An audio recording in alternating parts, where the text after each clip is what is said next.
I just can't let you go.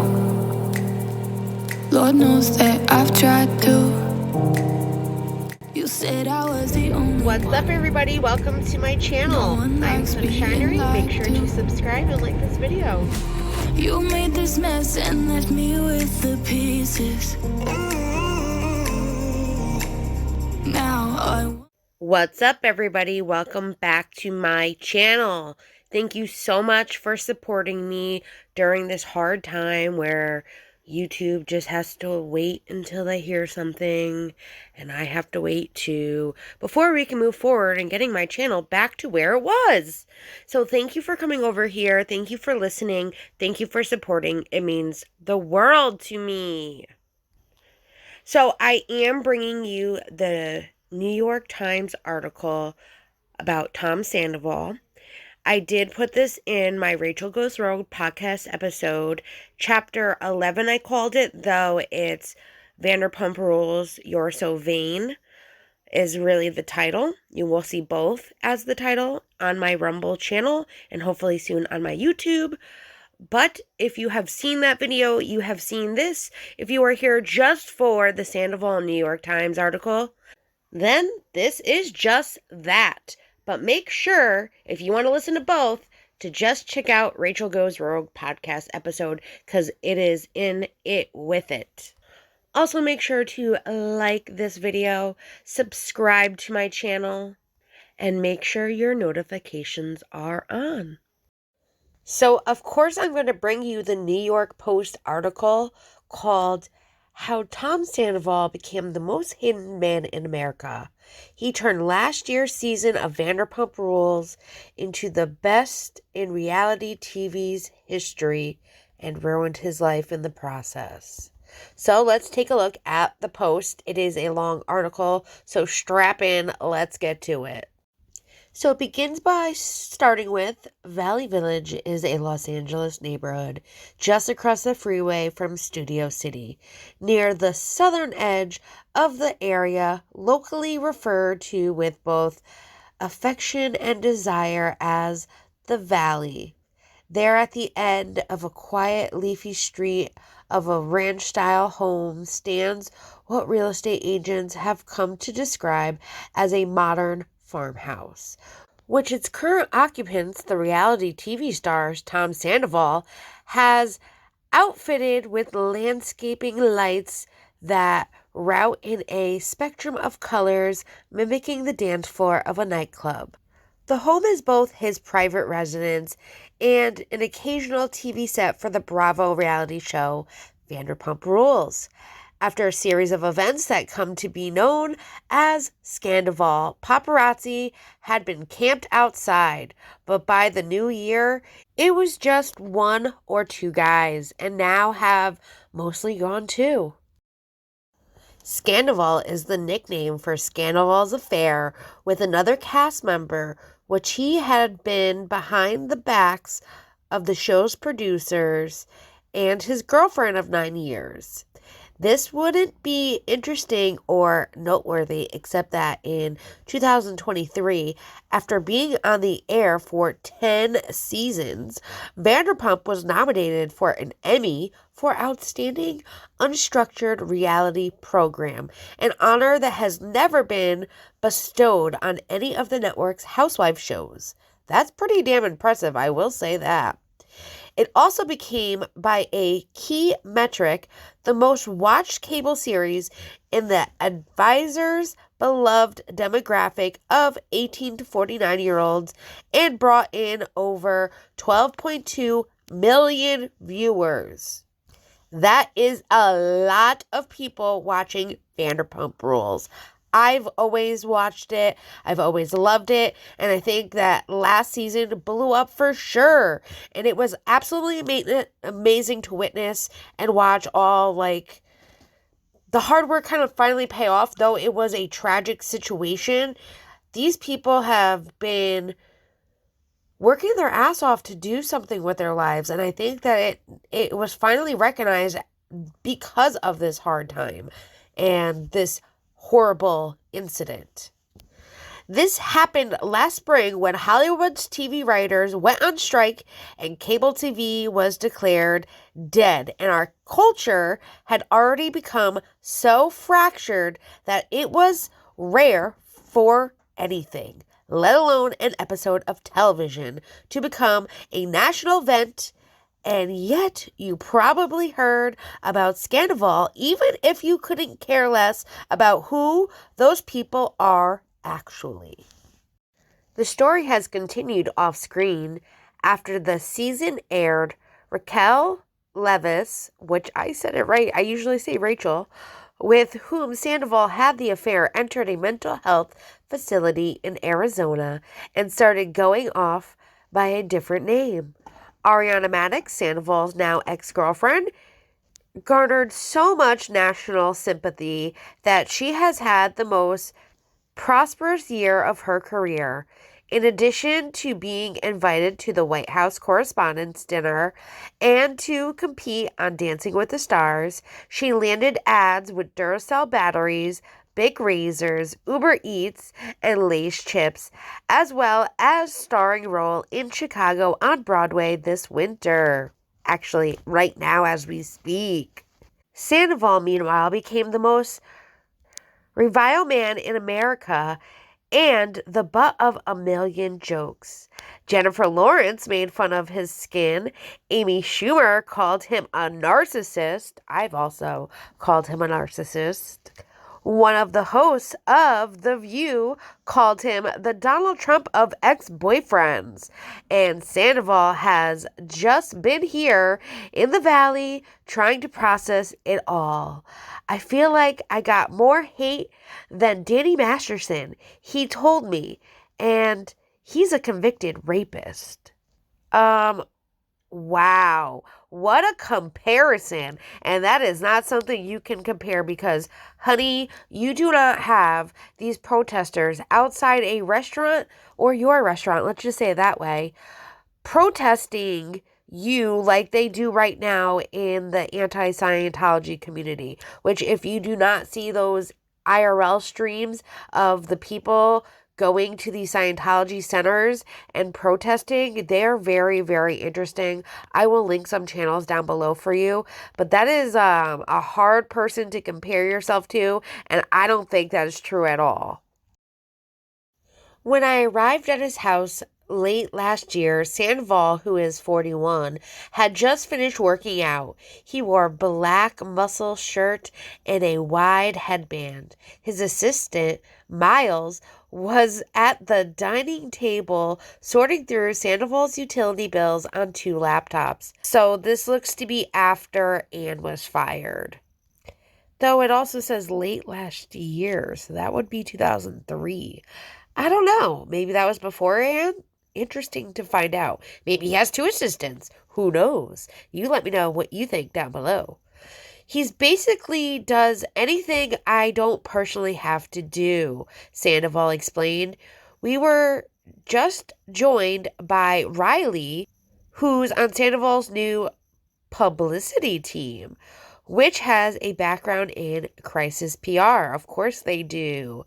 I assumed Riley would be an impediment, but my fears were put to rest when she didn't flinch at the Danny Masterson comment. Well, I did. I can tell you that.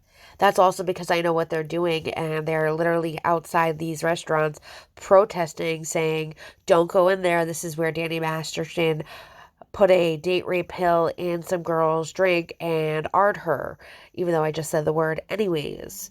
Though I do agree, like, these people have a right to protest. I think it's necessary on some levels, but the intensity and how it is and safety is always a concern. So sometimes it's like the concern is, are these people going to be safe by what they are protesting? And I worry for these people because they seem like really great people. Like I said, I'll link some of their channels down below for you guys. But anyways, it continues. Riley is 23, has watched Vanderpump since she was in middle school, and seemed as interested in Sandoval's life as I was. Well, that is very interesting. When Sandoval described how desperate their gnarly national television split, he and Madix have continued living together separately in separate parts of the 5-bedroom home and communicating via assistants. Riley was curious to hear more. So all of her stuff is still here, Riley asked. Well, I guess if she's part of the new publicity team, maybe she's not like up to speed with everything in Sandoval's life, but that's kind of funny that she's asking, is all her first stuff still here?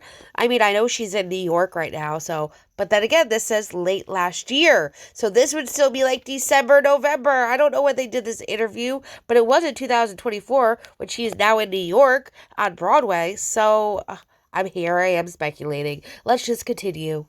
Sandoval wasn't sure, but he thought Madix might have finally rented a place. She took the dog and the cat, and I know she wouldn't do that if she wasn't staying somewhere temporarily, he said. Okay, so this must have been during the Airbnb time with Dancing with the Stars, where she had a place during that time.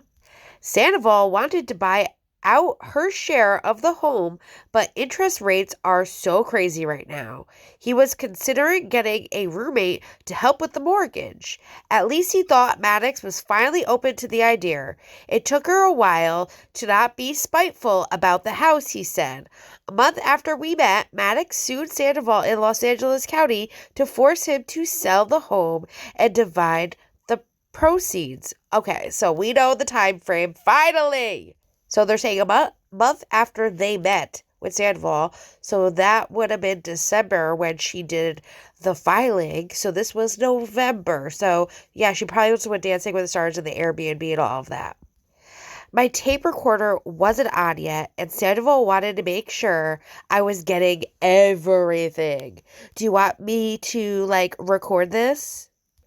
Of course I wanted to record this. I couldn't remember interviewing a public figure as eager to speak into a recording device. But then again, Sandoval is not a typical celebrity, nor is Vanderpump, which is currently airing its 11th season, your typical show. Early reality series like Big Brother and Survivor rotated cast in every season. Shows that didn't like The Hills never lasted this long, though The Hills has come back now. Even its closest point of comparison, Bravo's Housewives franchise, is more of a weekly cage match in which bloody fighters are retired once they're no longer useful. And Sandoval, the Midwest bred son of a firefighter and a marketing executive, is not a Kardashian. That's for sure, though. He thinks he is. What I mean is that although reality program has been a dominant part of American culture for over 2 decades, we've never actually put a regular person on reality TV to live out much of their adult life and gotten to see what happens to them as a result. And I agree there. We have been through a lot with Vanderpump Rules cast members. Contrary to popular misconception, Vanderpump is not about Lisa Vanderpump, a former Bravo housewife. It started as a show about waiters and bartenders who lived in crappy apartments around Hollywood and, for the most part, wanted to become actors. That dream didn't work out, but they became reality stars instead. For a while, this ruined the show. It became less honest. The cast still worked shifts at a restaurant, but actually they drove nice cars and bought $2 million homes or houses, it says. Once the show stopped pretending that nothing had changed, it turned out that a reality show about reality stars was not any less interesting, and I could agree completely. On the last season alone, there was Scandoval, in which Sandoval, a reality star approaching midlife, proceeded to start a cover band, open a bar, and sleep with Leviss, a former beauty queen. Wow, look at all those accomplishments. A couple that had been on the show since the first season finally decided to divorce, leading the wife to realize that she may never have kids. And a woman who once bragged that her private jet lifestyle was financed by Randall Emmett, the direct-to-TV film producer, left him and became a breadwinner as she fought for custody of their daughter. Alex Baskins, an executive producer of Vanderpump, developed it as a spin-off of Real Housewives of Beverly Hills, which featured Vanderpump as the owner of several mediocre restaurants. Ooh, interesting. Baskin noticed that SIR, which stands for Sexy Unique Restaurant, indeed had a sexy, unique atmosphere. In 2011, he sent a screenshot of SIR's website with Vanderpump on a throne surrounded by her good-looking staff to Andy Cohen, who was then Bravo's vice president for original programming. The network provided a small budget for Baskin to explore the idea. What Baskin found was an incestuous friend group in which everyone was either living or sleeping with one another. Oh, that he did find. It was everything you looked for in a TV show, Baskins told me. It just hit me in the face.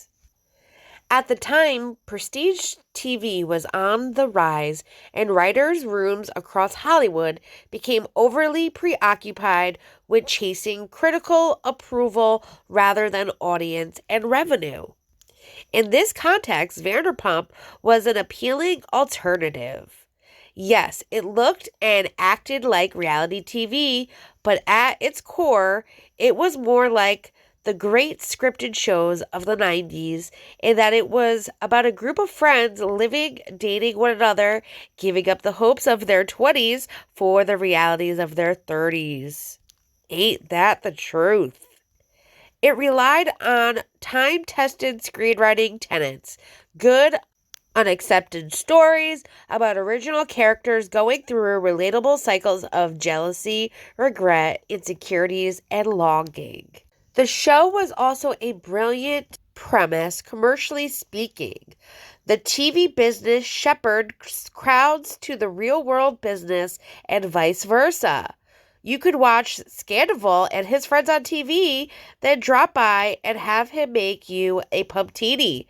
Oh, that was for sure awesome. The show's main draw was the cheating scandals, of which there were 3 by the end of season 1, which that was crazy. As the show took place more outside the restaurant, it went through an identity crisis. In 2022, it was further debilitated by the pandemic and the departure of 4 members of the cast because of past racist incidents and resurfaced social media posts. By season 9, there were rumors that Vanderpump was on the brink of cancellation. We were hobbying, Baskin told me. That very next season, Scandoval dropped into Bravo's lap. The show's producers treated it like a news story. Late on the evening of March 1st, 2023, when principal filming for the 10th season was wrapped and episodes were already airing, Sandoval was performing a new single with his band when his phone fell out of his pocket. Madix opened it to discover an intimate recording of Leviss. The next morning, Madix notified the show's talent producers, who called the showrunner, who then called Baskins, who called Bravo, which scrambled to approve budgets, so that on March 3rd, crews were pulled off Bravo's sets and cameras were back up to capture the fallout as the cast processed the affair. The resulting footage, which aired in May, is an incredible episode of television. Madix, with damp hair and puffy, cried-out eyes, says, "I loved you when you had nothing. And that girl is searching for an identity in men. And I would have followed you anywhere." I think I did a good job. Producers did not put cameras down even as Sandoval screamed at them to stop filming him during subsequent reunion special, which was so brutal that Amy Schumer compared it to the end of the Schindler's List. No one, not Sandoval or Baskins or even the executives at Bravo, are quite sure why the season resonated the way it did. Maybe it was that Sandoval had awakened something in everyone who had ever cheated or been cheated on, resulting in endless memes and diatribes on social media. Or that the affair landed in the news while the season was airing, turning it into an interactive murder mystery of sorts, with viewers searching for clues in earlier episodes, which I know I was one of those people looking through earlier episodes. Now, it is easy to be cynical about these things. Isn't it plausible that when faced with the show's uncertain futures, producers got together with the cast and cooked up a cheating scandal? This is a popular conspiracy theory, but Baskins told me that the covert affair and continuing fallout was just to elaborate to manufacture, which I agree. I mean, Raquel left the state, he said. When I asked Sandoval, he insisted that if he was going to script a fake storyline, it wouldn't have been one that destroyed his life. I would have never participated in that, he said willingly.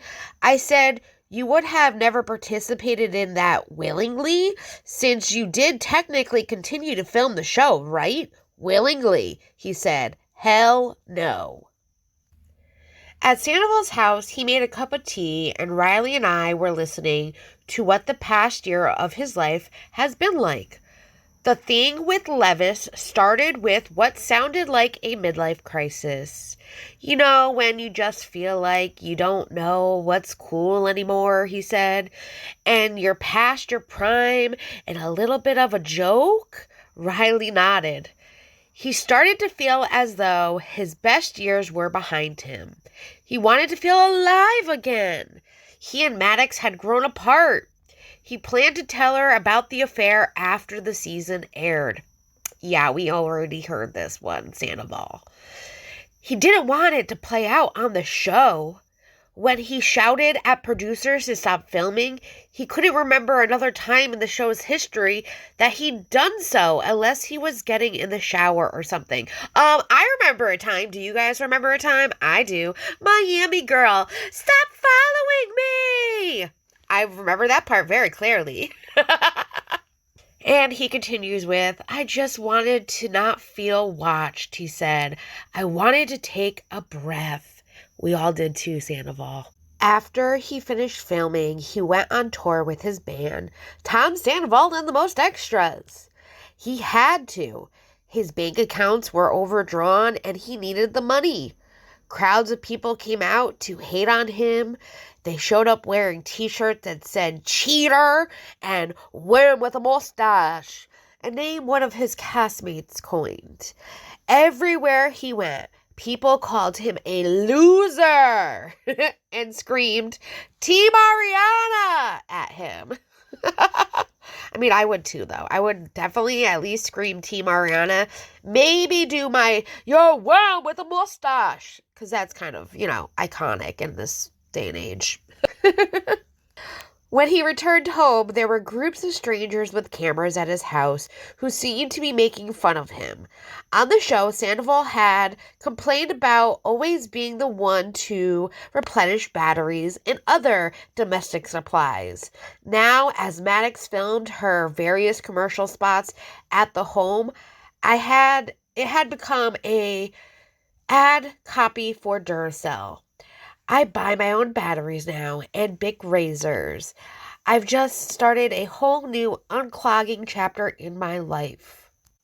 In June, a friend sent him a photo of Sweet Lady Jane, a popular bakery in Los Angeles, selling cakes with "Sandoval's a liar" written in frosting. Now that was a great joke though, and I'm sorry that that hurt his feelings, but I thought that was great because the whole Sandoval's a liar, Sandoval's a liar, James Kennedy song, loved it. Loved it. Sandoval's friends distanced themselves. His brother asked him to delete photos of them on Instagram. Sandoval says he was asked to stop going into Schwartz and Sandy's, a lounge in the Franklin Village neighborhood that he co-owns. The show's fans tanked the bar's Yelp reviews and were harassing the staff, which I will say, I never condoned any of that. That is just bad. If you're not actually going there, then don't give a Yelp review. And just because you're mad at Tom, you shouldn't be going after his business, especially with other business owners involved. The business did nothing. Somehow people got Sandoval's cell phone number. I mean, that was bound to happen. His phone started ringing at all hours with blocked numbers, with women pretending to be Leviss and men asking how they could find her.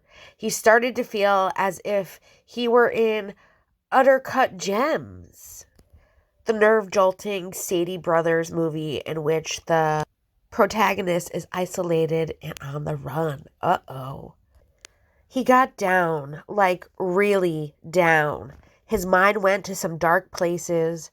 Friends suggested that he got on Wellbutrin, which is a antidepressant medication, for those of you who don't know.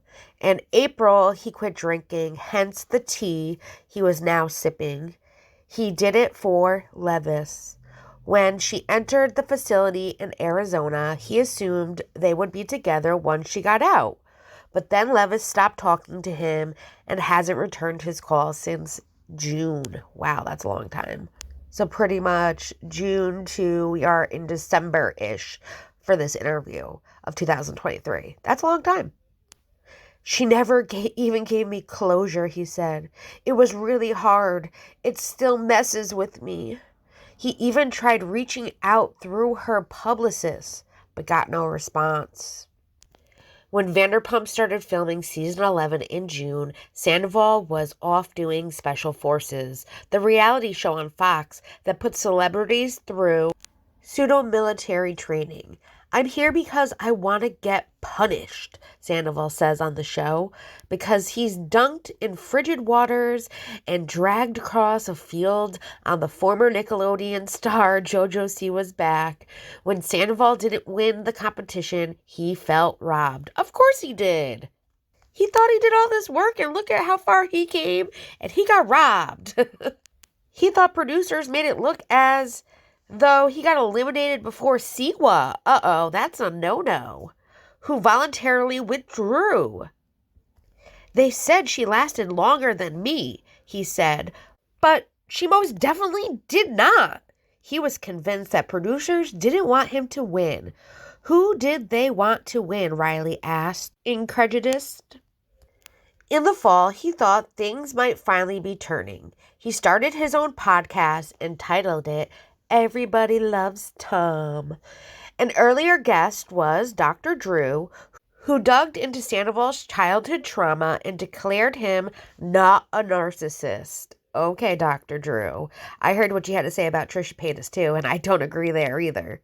But anyways, at least as far as the DSM-5 is concerned. The actor Jerry O'Connell came on and apologized for having t-shirts made that said Team Ariana. I mean, he was apologizing, but he was also nice to you too. I will give you that. He said he was all Team Ariana. He didn't care, but he did apologize. But the following month at BravoCon, the annual Las Vegas convention for the network's superfans, Sandoval arrived on stage to boos from the 8,000-member audience. Well, yeah, because they're so upset. I asked Sandoval why he thought the scandal got so big.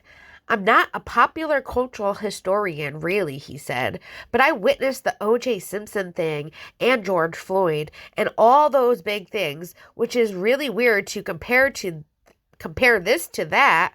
I think, but do you think in a weird way it's a little bit the same? Actually, no, I don't actually.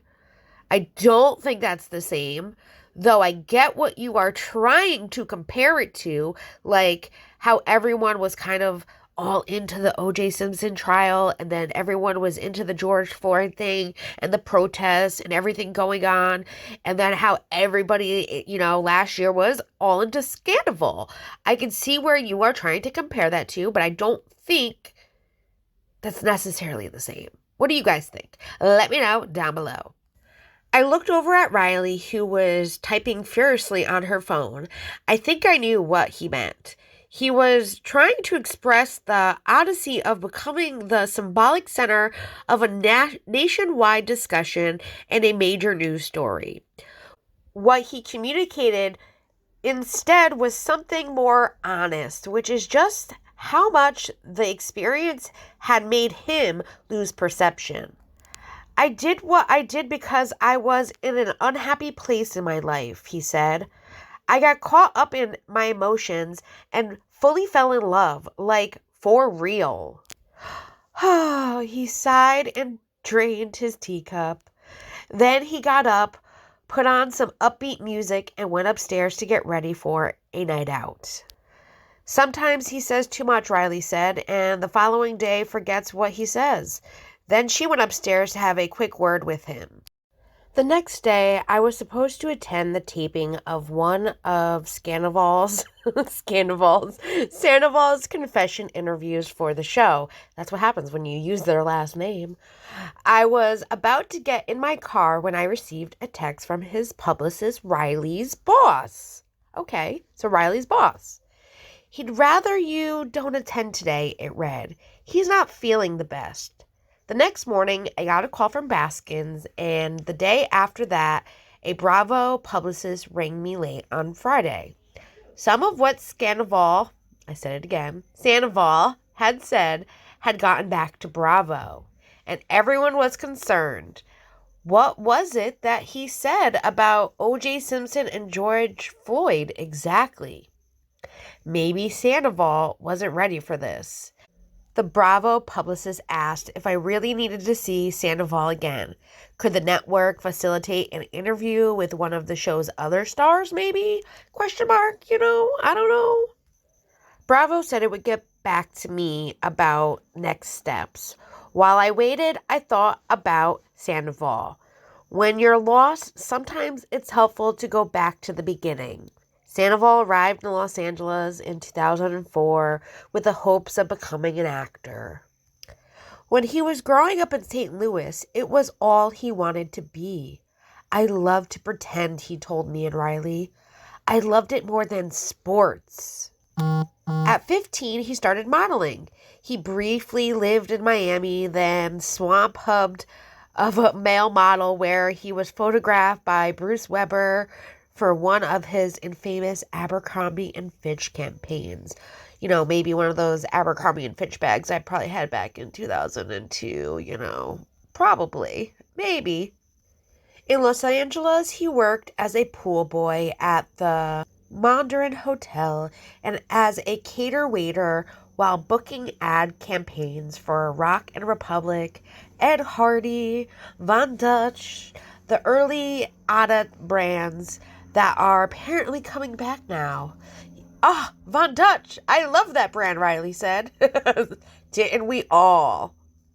I had a versatile look, Sandoval explained, because I could do this like Daddy Doesn't Love Me, an emo look, and I could do a more slick back look. Oh, you just had all the looks, Tom Sandoval. Yes, you did. He signed up for Vanderpump Rules because he thought people should see what it's like being an LA actor, a model actor. Like driving down the 405, he said, changing clothes, comp cards, and headshots splayed all over my back seat. When the show became known instead for his ex-girlfriend sleeping with his best friend Jax Taylor, Sandoval didn't mind. When I punched Jax, he said, that sent it into the stratosphere. Maybe. Riley remembered watching that episode with her middle school friends. I don't think in middle school you should have been watching that. We were like, this show is epic, she said. I could just see her saying, this show is epic. And of course, Sandoval says, dude, it was. It was so cool, Riley said. A decade later, Sandoval, who had a boyish innocence about him in those early seasons, has morphed into a unique Los Angeles species.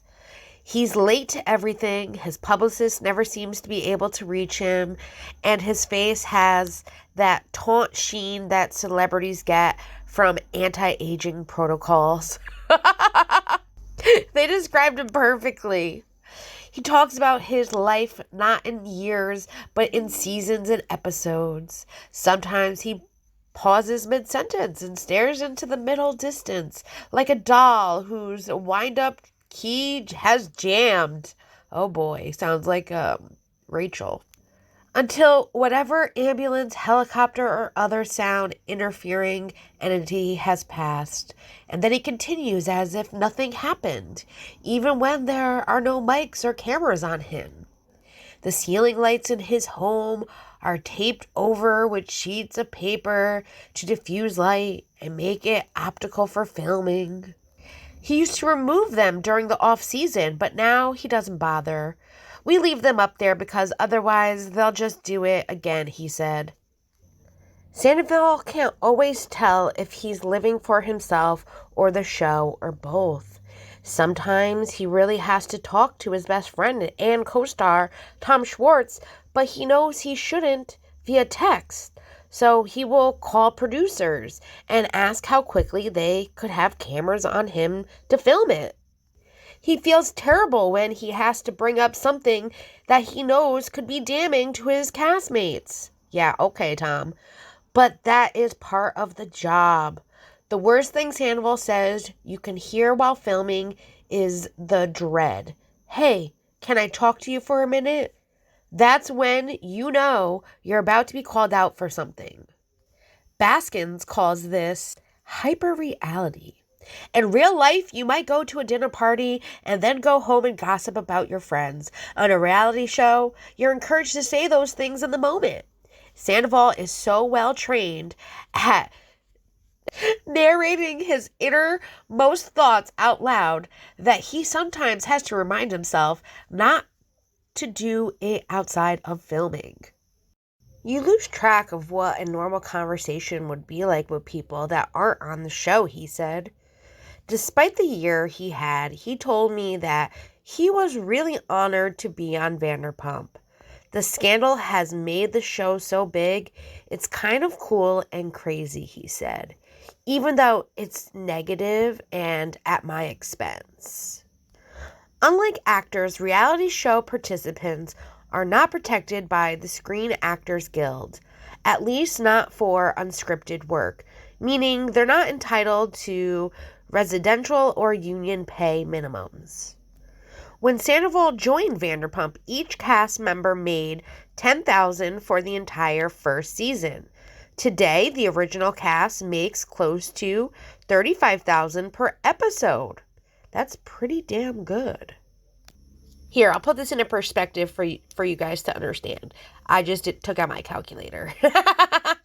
$35,000 times, say, 12 episodes is $420,000. So almost $500,000 for a season, let's say.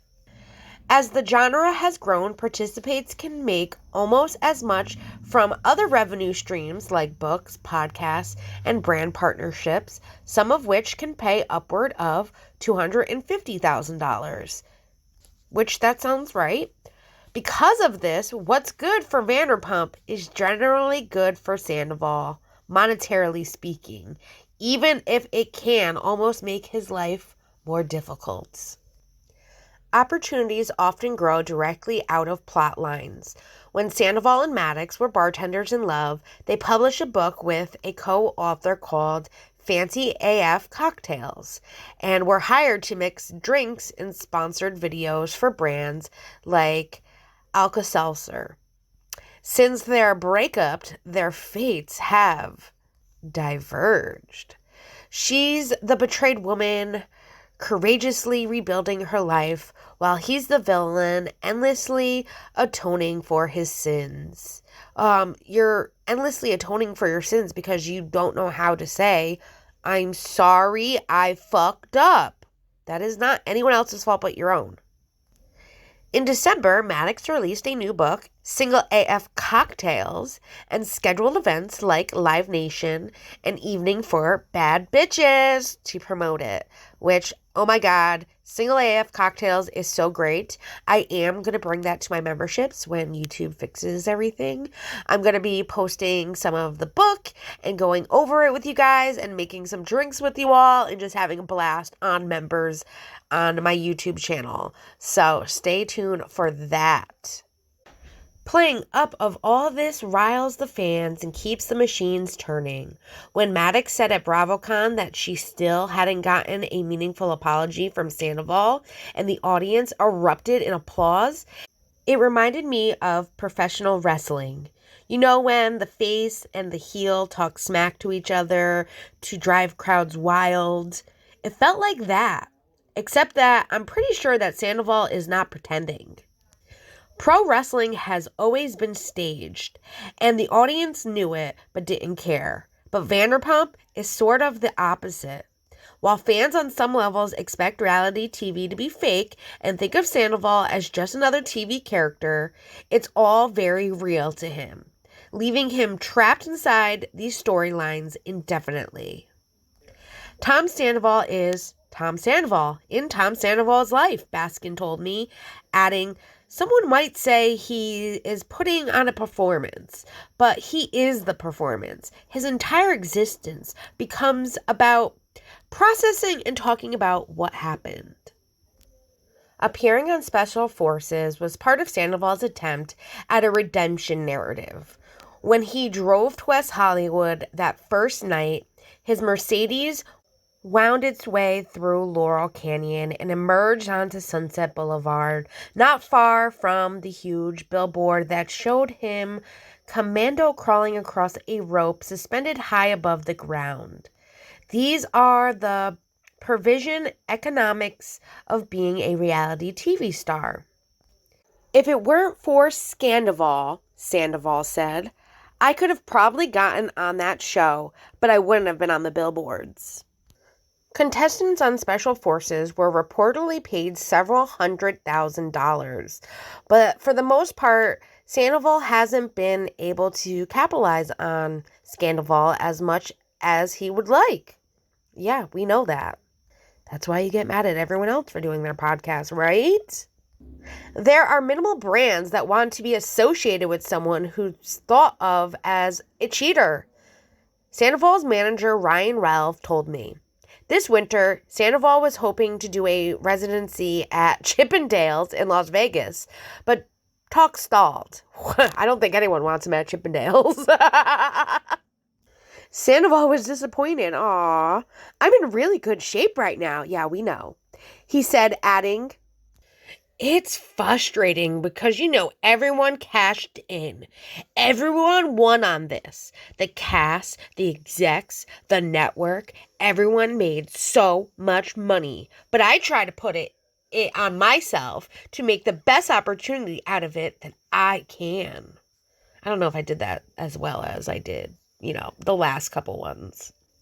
We pulled up to Tom Tom, a bar and restaurant that Sandoval has invested in, and that is part of Vanderpump universe, along with Sir, Schwartz and Sandy's, Jax's Studio City, and Something About Her, a forthcoming sandwich shop that Madix is opening with another cast member. Yeah, Katie Maloney. For the fans, this landscape is like a Disney World populated by their favorite characters. When I stopped by Sir in August, the food was terrible, but there was a line of people out the door and around the block. No matter what part of the restaurant you sat in, you had a view of cameras filming the cast, which seemed to be the point. At Tom, Sandoval gave me an inside tour. "There's the men's room, women's room," he said. "This table is really cool, but you gotta watch your knees." He took me out back by the trash cans where he said Madix ripped his chin and split his lip the night she found out about the affair. "She beat my ass," he said.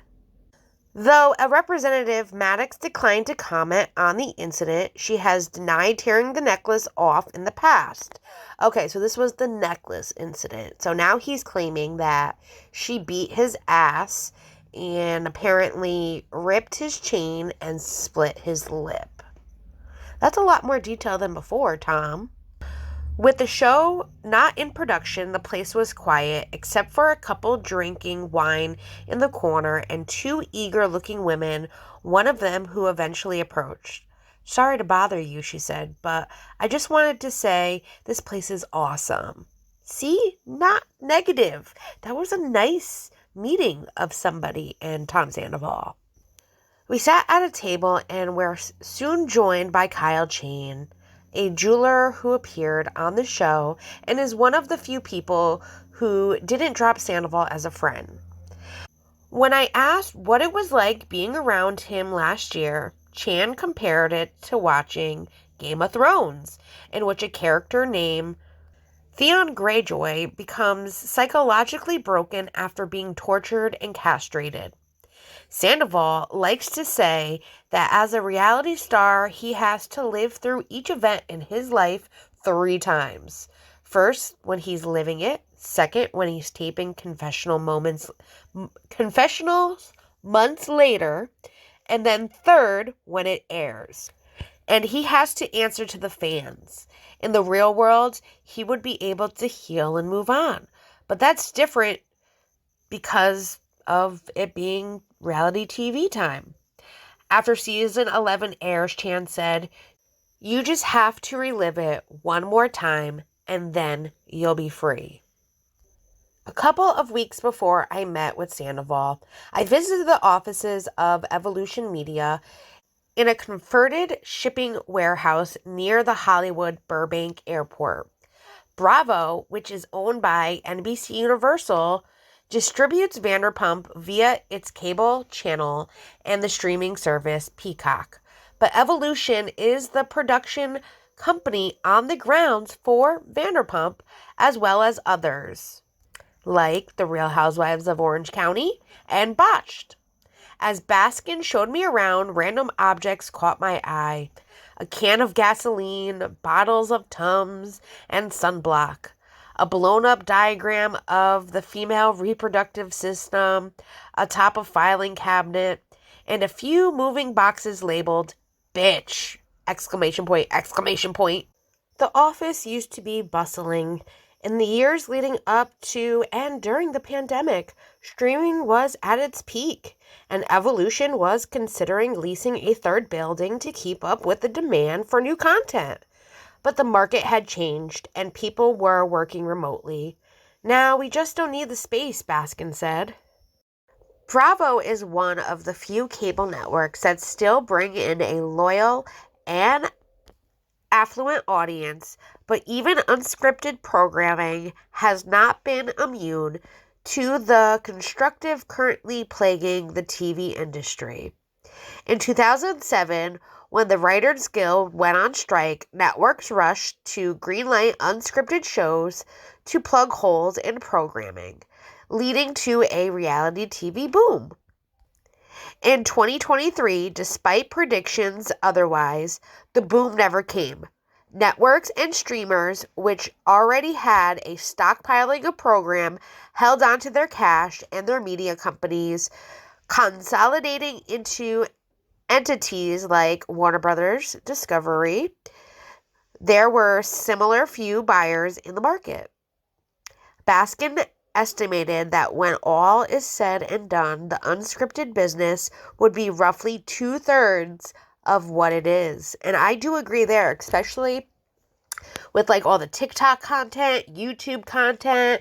You have Kick, you have all these streaming services, and then you have all of the TV streaming services like, Peacock, Hulu, all of that are making so much unscripted kind of shows, or even like TikToks, like the Who the Fuck Did I Marry on TikTok. That has become like a whole thing where she talks about who the fuck did she marry, and it's become a whole like TikTok programming show of her life where she talks about who she married and how he had this crazy elaborate plan and a lot of red flags. If you haven't seen it, my friends are covering it. I will leave their channels down below. 90 Days on Blast, she's an amazing channel, and my other friend Huggets. They're both covering this TikTok, Who the Fuck Did I Marry? So check them both out if you are onto that. If not and you want to, it's definitely very interesting. I'll say that. But I can totally see where like the unscripted business is about 2/3 of what it was from before, for sure. Over the years, various network executives have constantly asked Baskins for their own version of Vanderpump Rules. Baskin would love to find it, which I do think like Southern Hospitality is a great Vanderpump Rules kind of like look-alike. What do you guys think? I think that's kind of like how Vanderpump Rules started. Everyone working in a bar, they're all friends, they betray each other, they sleep with everybody, they sleep with each other. I mean, Southern Hospitality is exactly like Vanderpump Rules when it started. Which Alex does say, but it doesn't necessarily exist, he told me. Not that others haven't tried. There was Ease, What Happened to the Abbey, about the bar a few doors down from Tom Tom, and MTV's Lindsay Lohan Beach Club, about the staff at her venture in Mykonos. I mean, I haven't seen either of those, but I still think Southern Hospitality is a great, like, look-alike. Each lasted exactly one season. This spring, Hulu will be premiering Vanderpump Villa, yet another attempt to mimic the formula, and Bravo will introduce The Valley, a Vanderpump spinoff featuring some of the cast members who departed the show back in 2020. Jax and Kristen and Brittany. I'm so excited. Baskin told me that in some ways he wished Scandoval never happened. The national attention made it much harder to film the show. I will say that. I knew everything that was happening as they were filming. Production always had a few onlookers, but during season 11, paparazzis and fans were everywhere. Yes, they were. While the show was filming in Lake Tahoe, someone snapped a photo of the cast that whipped fans into such a frenzy that it became a plotline on the show. Yeah, because there was a picture of Sheena with her hand around Tom Sandoval's back as they were taking a photo with a fan. I could see where the plot twist happens now in the show, because it's coming up as we speak. Producers used to be strict about not breaking the fourth wall, but now they have no choice but to let the outside world into the frame. It used to be that the real show was not that there are people watching a TV show, Baskin told me. But part of Tom Sandoval's real experience in life right now is that he's not just facing an ex-girlfriend or a friend group upset with him, he's facing the entire nation. Ain't that the truth? As filming for the new season got underway, Bravo had a problem. The cast had turned on Sandoval. Madix refused to interact with him altogether, which I agree. In July, Baskins and the network brought the cast into Evolution's office for what he called a come-to-Jesus moment, but he was no longer talking to 20-something waiters. We can't still squeeze a great season out of it, he said, but going forward, I don't know. Uh-oh. Come on, Baskins, don't ruin my hopes and dreams. Leviss was the only primary cast member who didn't return for season 11. Her team inquired about a pay increase and floated the possibility of Leviss's getting a development deal with Bravo. But yet she claims it wasn't about the money. Interesting. I can't wait to see what she has to say about this. Though a representative, Leviss emphasized the mental health protections were her primary concern. Yeah, of course. Then in August, after spending 90 days in the Arizona facility and changing her name from Raquel back to her birth name, Rachel, Leviss appeared on Bethany Frankel's podcast. Yes, we know, it's here on my channel. Frankel is a former Real Housewives of New York. Last summer, she declared what she called the reality reckoning, accusing Bravo and other networks of profiting off a harmful environment created by their shows without properly compensating their stars.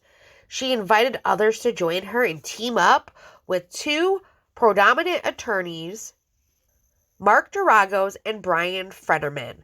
No actual lawsuit has been filed, but NBC Universal subsequently issued updated guidelines for its production companies, including additional psychological support for cast members. Look at that! Something actually happening. Part of Frankel's arsenal was a 3-part interview with Leviss, who described how she felt exploited by Scandoval and Bravo for ratings without seeing a single penny. Yeah, she was pissed, and it was about the money. Baskin told me that Leviss was paid $19,000 per episode for 18 episodes, and that news of the affair came after the season wrapped. That is so true. So how can you get more for that season after the affair came out, after the season had already aired and things were already going on? Are we supposed to give her retroactive payment for having a clandestine affair for 8 months, he asked? That's very true. So I did some calculations. The original cast makes $35,000 per episode, which we know 18 episodes, so that is over $500,000. That's $630,000 for an entire season, which that makes it only $288,000 less for Rachel, because she's making $342,000 on her 18 episodes at $19,000 an episode. To me, I think she's doing very well, especially where the original cast, have been there for 10 years. And Rachel, she's been roughly on it for 5 years, though the first few seasons I would consider more like appearances than actually being like an original star, like kind of how Ariana appeared on season 1, but she wasn't really in season 1 as like a main star. So I would consider her becoming like part of the original cast from 9 and 10, those 2 seasons. So that's 2 seasons roughly where you're getting paid per episode kind of a thing. So in my opinion, I think where she is right where she should be, at the $19,000 an episode. Especially if you think back on season 1, they were only making $10,000 for the entire season, which I know there was less episodes, all of that, but $10,000 for the entire season, where she is making $19 an episode. She's doing very well for herself. So her asking for more money is crazy, especially too, they already had a contract in place for season 11, and that's something that they do after season 10, which season 10 was still airing when the contracts went out for season 11, and that's when she said she wanted more money because the affair had just come out. It's crazy. So it continues with, Frankel would basically argue, yes, as a SAG member went on strike in July, joining the writers, she called for reality stars to unionize so they too can collect residential and benefits after the fact from a successful season. But while everyone I talked to agreed that regulations would be a good thing, no one was sure how it would work exactly. Part of the appeal of reality TV is that It's relatively cheap to make, as low as about $250,000 per episode versus $2 million for a scripted TV show. The draw for all parties involved is that its stars are often plucked from relative obscurity. It's probably good for the business to have some protections, revealed Sandoval's manager that they told me. Will it happen? I don't know, but no one is walking off set.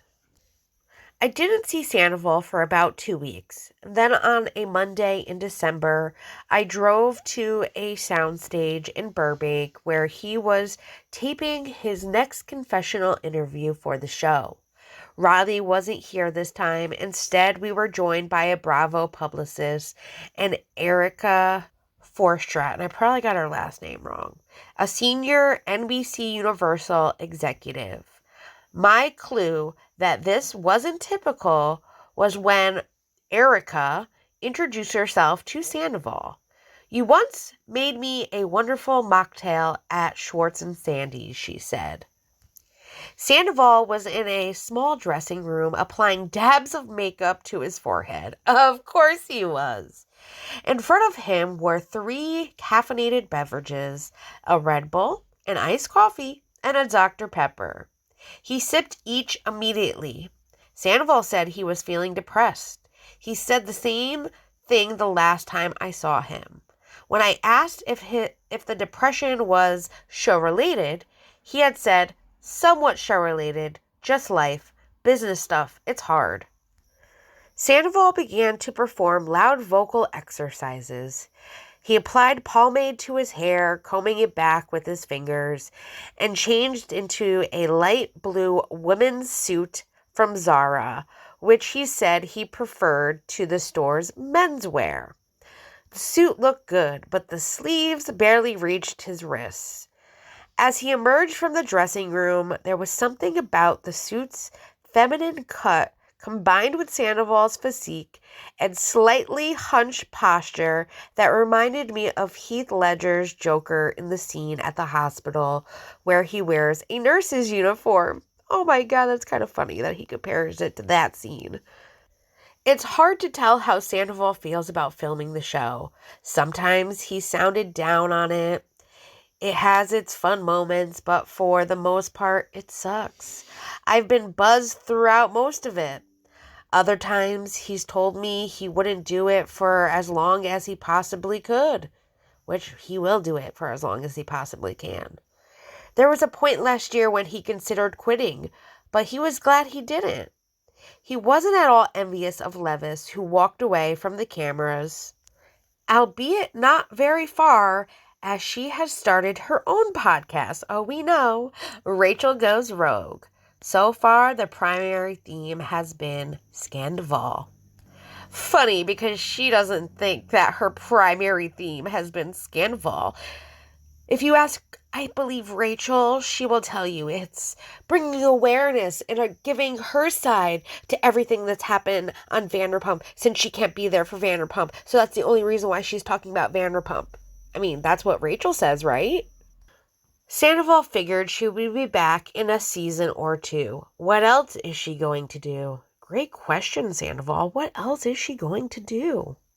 I believe if they give her the chance, she definitely will try to be back, because I can't see her doing anything else. I would hope that she would move on from this and do something more with her podcast. That's my opinion. But I really, at this point, with everything I've seen, I don't know what she's going to do or what she plans on. But if she wants to get away from all this drama, then she needs to do something else and change her podcast format into something better, in my opinion. The Evolution set where confessionals are taped is designed to look like another room in SUR. There are deep purple curtains, a mirror dresser, and lots of gold and velvet.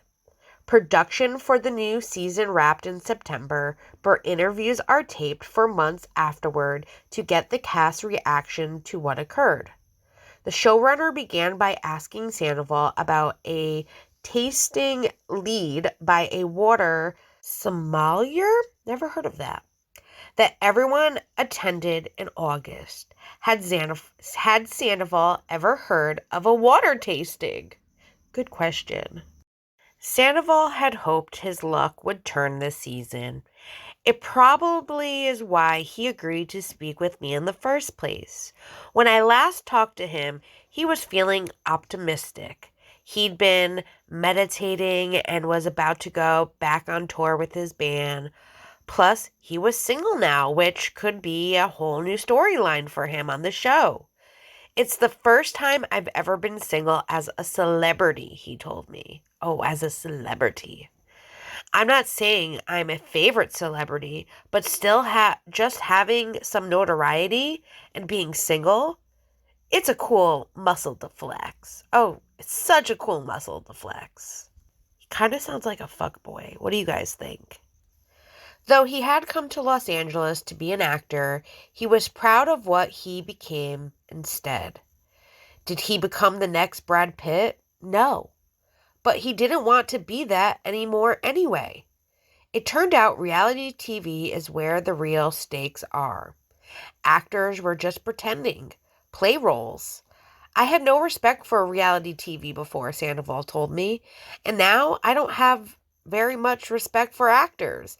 I'm like, y'all try doing this. I mean, it is a lot different than actors and reality TV stars. I will say that. I will give him that.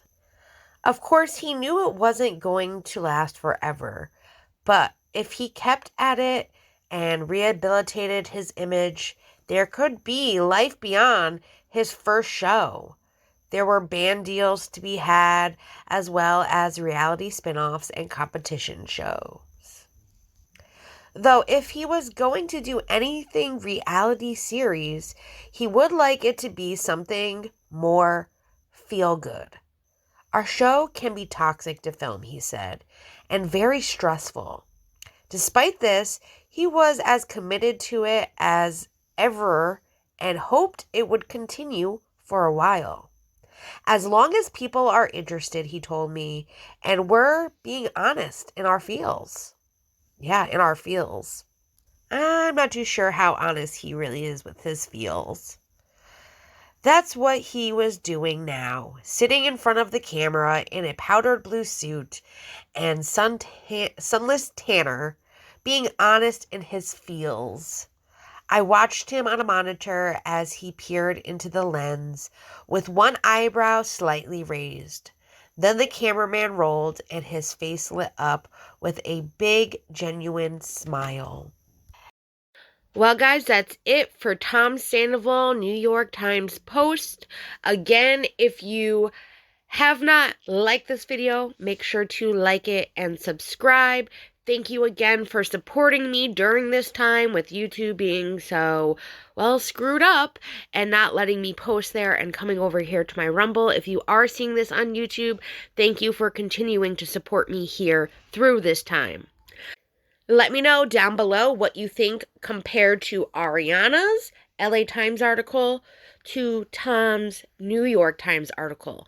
Now, Tom's came out before Ariana, but there were a lot of things that I thought they could have done differently in Tom's, like they did for Ariana. Like they focused on her past, her parents, her family, her upbringing, who she is as a person, and what she wants to do. And we kind of just saw him in his lowest moments, per se, which we've already been seeing. It's been played out, and we are watching it currently.